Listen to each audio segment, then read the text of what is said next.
In Romans chapter 4, the Bible says, God calleth those things that be not as though they were.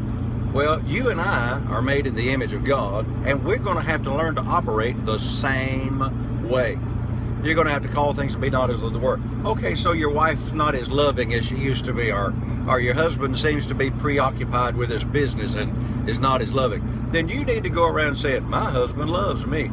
My wife just adores me.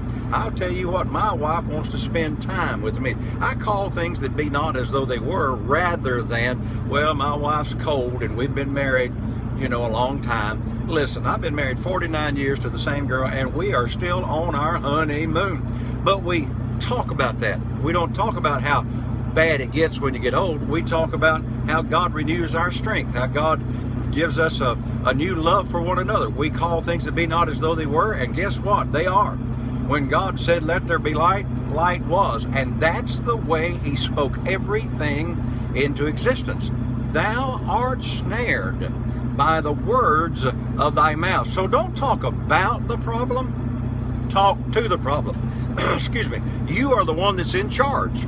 You're the one that decides where you're going, and the way you get there is by the words of your mouth.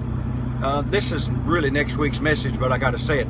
All of Psalm 91 does not work until verse 2 says, I will say of the Lord, he is my refuge and my fortress and my trust.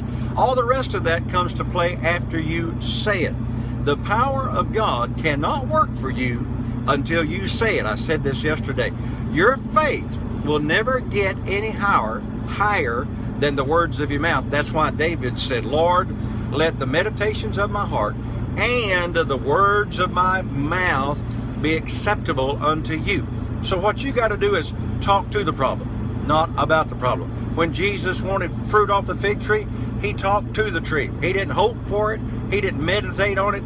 He talked out loud, and the disciples heard it. You're in the grocery store and you got to buy stuff and it don't look like you got enough money. You say, I have an abundance and no lack. I have more than enough money. When your body gets up and you feel bad in the morning and you got to go to work or whatever it is you're going to do, you say, no, body, I'm in control here. You're healed by the stripes of Jesus, so you feel good. And you talk to that body and you make it do. You call things that be not as though they were. And until I'm with you tomorrow, you remember today, Jesus is Lord. That word, yes, sir, it always works.